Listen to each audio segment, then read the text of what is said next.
Hello everyone and welcome to all of you. This is Harshika Rana.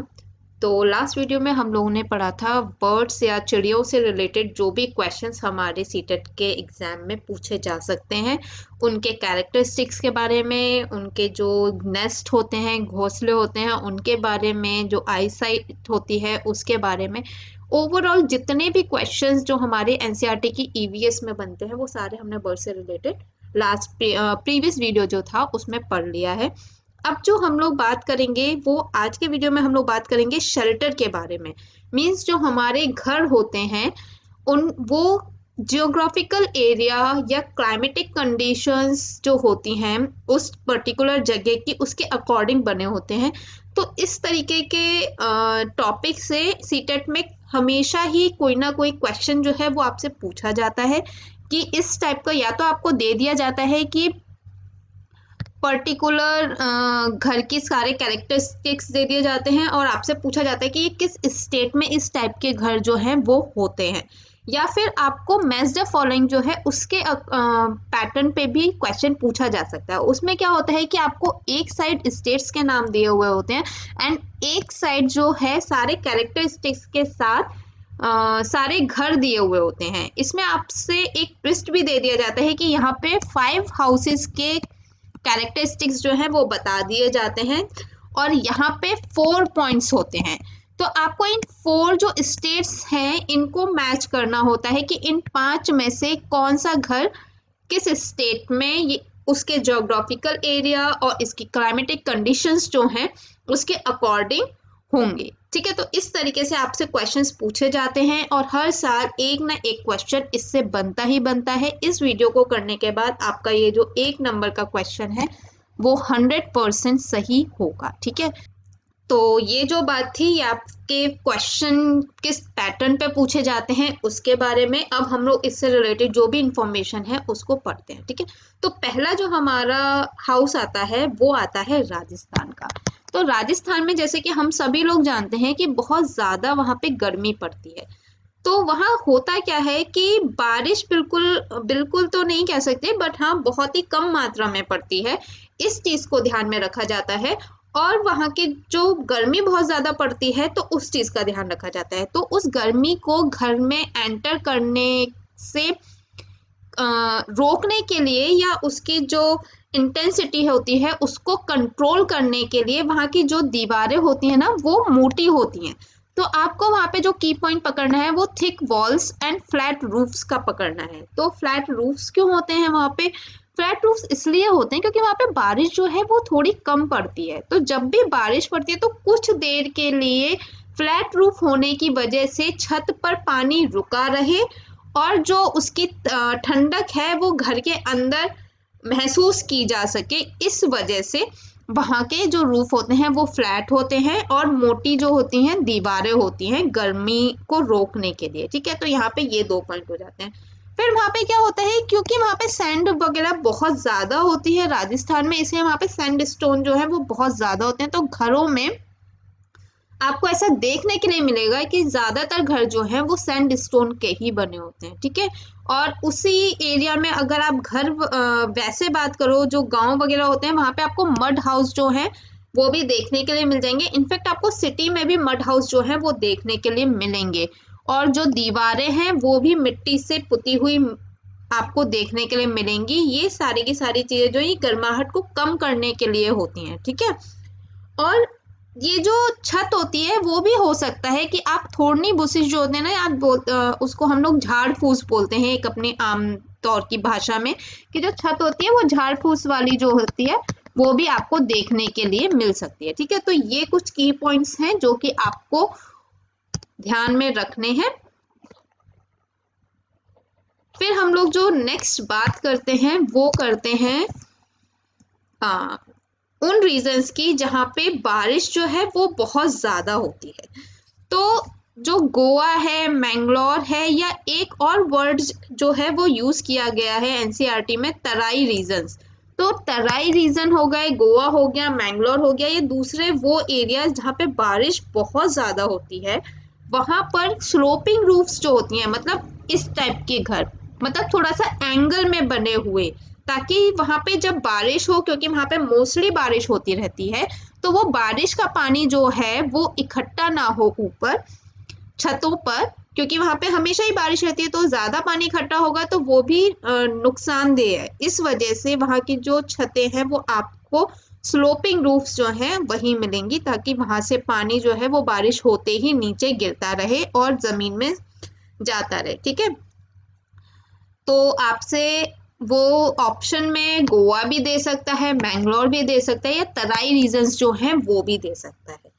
तो आप लोग को ये ध्यान रखना है कि स्लोपिंग रूफ जो हैं वो तराई रीजन्स में या ऐसे एरियाज में होते हैं जहां पर बारिश बहुत ज्यादा होती है।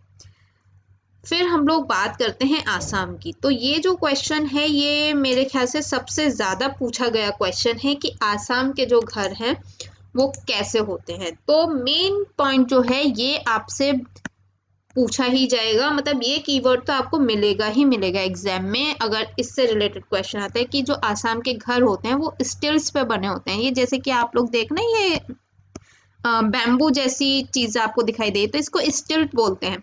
अब ये क्यों होते हैं? क्योंकि आसाम में मोस्ट ऑफ द टाइम जो है बाढ़ आने की आशंका बनी रहती है, तो इस वजह से ये लोग अपने प्रिकॉशन सेफ्टी मेजर्स की वजह से अपना घर जो है अपनी ग्राउंड से काफी ऊपर बनाते हैं, ताकि जब भी बाढ़ आए, तो ये आप देख रहे हैं ये बाढ़ आई हुई है, तो ऐसी कंडीशन कभी भी हो तो ये अपने बिल्कुल सेफ्टी से अपने घर पर बने रहें, क्योंकि वहां पे मोस्ट ऑफ द टाइम ऐसी सिचुएशन जो है वो बनी रहती है। तो इस तरीके से जो है जो ज़रूरत होती है क्लाइमेटिक कंडीशंस या जियोग्राफिकल कंडीशंस की, उसके अकॉर्डिंग जो है एरिया वाइज घर वगैरह डिपेंड करते हैं कि किस टाइप के घर किस रीजन में होते हैं। ठीक है, तो ये जो है ये एक्चुअल में सारी जो है बहुत इंपॉर्टेंट है, और सारी क्वेश्चंस जो हैं या सारी घर से रिलेटेड जो क्वेश्चन है वो पूछे जा चुके हैं एग्जाम में, तो आपको ये भी याद रखना और जो बाकी जो पॉइंट्स हैं वो भी। ठीक है, लेकिन ये सबसे ज्यादा क्वेश्चन पूछा गया है एग्जाम में। अब हम लोग लद्दाख से रिलेटेड जो घर होते हैं उनकी बात करते हैं। तो लद्दाख की मैंने बहुत कोशिश करी कि जो कैरेक्टरिस्टिक्स एनसीईआरटी में दिए हुए हैं उससे रिलेटेड कोई इमेज मुझे मिल जाए, पर वो मुझे मिली नहीं, इसलिए यहाँ पे आपको जो कंटेंट है वो ऐसे ही समझना पड़ेगा। तो लद्दाख में क्या होता है, 2 फ्लोर स्टोरी बिल्डिंग्स होती हैं, और जो नीचे का ग्राउंड फ्लोर होती है उस पर एनिमल्स को बांधा जाता है। ठीक है, तो जो ग्राउंड फ्लोर है वो एनिमल्स के लिए यूज होती है, और जो इनका कुछ रोजमर्रा का सामान होता है उनको इकट्ठा करने के लिए यूज किया जाता है, और ऊपर के फ्लोर पे वो लोग रहते हैं, और कभी कभी वो लोग नीचे का जो ग्राउंड फ्लोर है उसको भी रहने के लिए यूज करते हैं अपनी जरूरत के अकॉर्डिंग। ठीक है, फिर ये जो घर का है एक आपको की पॉइंट देखने के लिए मिल सकता है, थिक ट्री ट्रंक्स। ठीक है, तो जो उसकी रूफ होती है उसको स्ट्रॉन्ग बनाने के लिए एक मोटा जो पेड़ का तना होता है उसको भी यूज किया जाता है। ये भी एक कीवर्ड है आपका लद्दाख से रिलेटेड। और मड एंड लाइम जो है उसकी थिक लेयर जो होती है वो वॉल्स पर कोट की जाती है। एक पॉइंट आपका वुडन से रिलेटेड भी हो सकता है कि लद्दाख के जो घर होते हैं उसकी फ्लोर भी वुड की आपको देखने के लिए मिल सकती है, जो सीलिंग है वो भी, और जो स्टेप्स होते हैं वो भी, क्योंकि वहां पे ठंड बहुत ज्यादा पड़ती है। ठीक है, तो इस वजह से वहां पे वुड की जो फ्लोर है, सीलिंग है, स्टेप्स हैं, ये देखने के लिए मिलते हैं। फिर आपका एक क्वेश्चन और बनता है कि वो जो ट्राइब होती है लद्दाख की, जिसको हम चंगपा ट्राइब के नाम से जानते हैं, और ये एनसीईआरटी में भी दिया हुआ है इसके बारे में, तो इसके बारे में भी पढ़ना ज़रूरी बन जाता है। हालांकि इससे रिलेटेड काफ़ी सारा जो कंटेंट है वो मैं एक आपका जो वीडियो ट्रेडिशंस के ऊपर बनेगा उसमें मैं कंप्लीट करवाऊंगी आप लोगों को। लेकिन यहाँ पे टेंट जो है ये भी एक शेल्टर का ही पार्ट आ जाता है, तो इससे रिलेटेड जो कंटेंट है वो हम यहीं पे पढ़ लेते हैं। तो रैबो टेंट क्या होता है? सबसे पहले तो ये चंगपा ट्राइब से रिलेटेड है। ठीक है, अब ये बनाते कैसे हैं? तो ये लोग जो है ये याक के हेयर से बनाते हैं इस टेंट को। कैसे कि ये जो याक होती है उसके बालों से एक स्ट्रिप बनाते हैं ये लोग, फिर उन स्ट्रिप्स को एक साथ अटैच करके, जैसे कि आप इसमें देख रहे होंगे ये पतली पतली स्ट्रिप बनी हुई है, तो ऐसे स्ट्रिप को एक साथ अटैच करके फिर ये लोग उसको टेंट को जो है वो बनाते हैं। फिर क्या अच्छा, एक क्वेश्चन आपसे ये भी पूछा जा सकता है कि ये याक के हेयर जो है उन्हीं को क्यों यूज करते हैं, क्योंकि वहां पे बहुत ज्यादा ठंड होती है और उससे बचाने के लिए जो बाल होते हैं याक के वो बहुत ही हेल्पफुल होते हैं। ठीक है, तो इनको 9 स्टिक जो होती हैं उनसे बांधा जाता है। अब ये मुझे कंफर्म नहीं है कि हमेशा ही जो ये टेंट होता है वो 9 स्टिक की रिक्वायरमेंट रखता है या इनकी जो क्वांटिटी है वो कम ज़्यादा हो सकती है, लेकिन इसको मैंने काफ़ी ज़्यादा सर्च किया था लेकिन मुझे इसका कोई करेक्ट आंसर मिला नहीं। लेकिन एनसीईआरटी में ये जो पॉइंट है ये एक्चुअल में बहुत ही एम्फेसाइज के साथ लिखा गया है। अगर 9 स्टिक से ही ये टेंट बनता है तो ये आपसे डेफिनेटली क्वेश्चन जो है वो पूछा जा सकता है।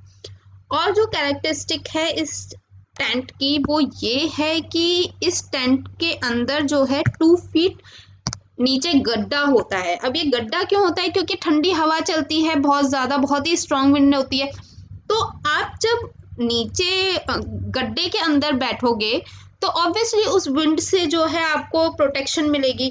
तो इस वजह से जो ये टेंट होता है ये तो ग्राउंड पर ही होता है, लेकिन इसके अंदर का जो एरिया है इसमें 2 फीट डीप खुदाई हुई होती है। ठीक है, तो इस तरीके से ये जो टेंट है ये बनता है। एक वर्ड आपसे पूछा जा सकता है लेखा। अब ये लेखा क्या होता है, तो लेखा क्या होता है कि ये जो ट्राइब है ये एक एरिया पर इस टेंट के ही पास अपने भेड़ बकरियों को बांध के रखते हैं, तो उस प्लेस को ये लोग लेखा बोलते हैं। ठीक है, तो ये काफ़ी इंपॉर्टेंट है, सारी की सारी चीज़ों को और टर्म्स को आप लोग याद रखिएगा। फिर हम लोग बात करते हैं श्रीनगर की। देखिए वैसे तो ये शेल्टर इसको नहीं बोल सकते, लेकिन still it is a house. ठीक है, तो हम लोग इसमें ले लेते हैं। तो शिकारा नाम का जो हाउस बोट होती है तो वो कहाँ पे मिलती है ये आपसे पूछा जा सकता है। तो ये एक्चुअल में श्रीनगर में जो होती है ना बोट, आपको ये दिख रही होगी, ये डल लेक ही है, इसमें होती है। ठीक है, तो आपसे लेक का नाम भी पूछा जा सकता है, डल लेक कहाँ होती है आपसे ये भी पूछा जा सकता है, या आपसे इस जो बोट का नाम है वो पूछा जा सकता है। तो ये शिकारा है और टूरिस्ट प्लेस है, क्योंकि ये शिकारा को बहुत सारे टूरिस्ट जो हैं वो यूज़ करते ही करते हैं, कई इसमें रहते भी हैं। ठीक है, और इसकी जो लेंथ है वो 80 फीट दी हुई है और जो ब्रेथ है वो 8 से 9 फीट की होती है। और श्रीनगर में जो एक ये भी हाउस जो है वो इस तरीके से पॉइंट दिया है, तो मैंने इसमें इंक्लूड किया है कि श्रीनगर के जो घर होते हैं वो पत्थर, ईंट और लकड़ी के बने हुए होते हैं। ठीक है, और इसकी जो जालीदार विंडो होती है घरों में उसको क्या बोला जाता है ये भी आप लोग याद रखिएगा, इसको डैब बोला जाता है। ठीक है, तो ये हमारा हो जाता है श्रीनगर से रिलेटेड पॉइंट। फिर हम लोग एक व्हील कारवान की बात करते हैं। ये भी एक तरीके का शेल्टर ही है। किन लोगों का शेल्टर होता है कि जो खाना बदोश या नोमैड्स लोग होते हैं ना, आप लोगों ने देखा होगा कि कई लोग होते हैं उनको घुमक्कड़ प्रवृत्ति के होते हैं, उन्हें घूमना फिरना ही पसंद आता है, वो कहीं एक जगह नहीं रुक सकते। तो वो लोग क्या करते हैं कि अपनी एक मूविंग जो बस वगैरह होती है या कार होती है ना उसको अपने लिए तैयार रखते हैं, उसी में से ट्रैवल करते हैं, उसी में रहते हैं, खाते हैं, पीते हैं। उनका सारा अरेंजमेंट जो होता है वो उस एक बस में या कार में ही होता है। जैसे कि आप लोग ये एक इमेज मैंने लगाई है व्हील कारवा की, तो ये आप लोग देख रहे होंगे। ठीक है, तो इस तरीके की कुछ अरेंजमेंट होती है। तो इसमें आपको कीवर्ड मिल सकते हैं moves one place to another, तो इसको बोलते हैं व्हील कारवा। ठीक है, तो ये जो है ये हमारा लास्ट पॉइंट है इग्लू। तो इग्लू जो होता है वो एक ऐसे एरिया पे बना होता है जहाँ पे बर्फ बहुत ज़्यादा पड़ती है या वहाँ पे ठंडक इतनी ज़्यादा होती है कि वहाँ पे बर्फ जमी हुई होती है। ठीक है, तो वहाँ पे ये जो घर होते हैं वो हमेशा ऐसे ही अंडाकार शेप लिए हुए होते हैं। इनका जो एंट्रेंस होती है वो बहुत छोटी होती है, क्योंकि वहाँ पे ठंड बहुत पड़ती है, इस वजह से जो एंट्रेंस है उसको छोटा ही बनाया जाता है ताकि अंदर की जो गर्माहट है वो बाहर इजीली ना जाए। और इन बर्फ के बीच में ना एयर पॉकेट नाम से आपको ये एक टर्म मिलेगा, वो भी होता है। अब ये एयर पॉकेट किस चीज़ में हेल्प करता है ये भी क्वेश्चन आपसे पूछा जाता है। ये एयर पॉकेट जो है वो इंसुलेटर का काम करता है। ठीक है, इंसुलेटर क्या होता है, जो गर्माहट बनी रहे, सेकना बोलते हैं ना, वो चीज़ हम लोग बोलते हैं कि इंसुलेटर का काम करता है, जिससे अंदर की जो गर्माहट है वो अंदर ही बनी रहे। ठीक, फिर आपसे एक क्वेश्चन ये भी पूछा जा सकता है कि इसके अंदर जो लोग रहते हैं उनको क्या बोलते हैं, तो इसको बोलते हैं एस्किमोस। और घर का नाम जो है वो भी आपसे पूछा ही जा सकता है डेफिनेटली, तो वो आप सभी लोग जानते हैं इग्लू। ठीक है, तो ये था हमारा शेल्टर से रिलेटेड क्वेश्चन, जितने भी बन सकते हैं सीटेट में वो मैंने कोशिश की है सारे के सारे आपको इस वीडियो में अच्छी तरीके से विद विजुअल रिप्रेजेंटेशन में आप लोगों को प्रेजेंट करूं। होप आप लोगों को अच्छा लगा हो। नेक्स्ट जो हमारा वीडियो आएगा उसमें हम लोग जो एक हमारा पॉलिटिकल मैप होता है इंडिया का, उसके बारे में पढ़ेंगे। क्यों? क्योंकि उससे रिलेटेड एक या दो क्वेश्चन हमेशा आपका एग्जाम में पूछा जाता है। ठीक है, तो आपको पता होना चाहिए कि कौन सी स्टेट किस डायरेक्शन में है या किस जगह पे है, ताकि आप लोग वहां पे अपना कंपैरिजन करके सही आंसर जो है उसको टेक कर पाए। ठीक है, तो अभी तक के लिए इतना ही। अगर आपको पसंद आया तो please like share and subscribe. Thank you so much.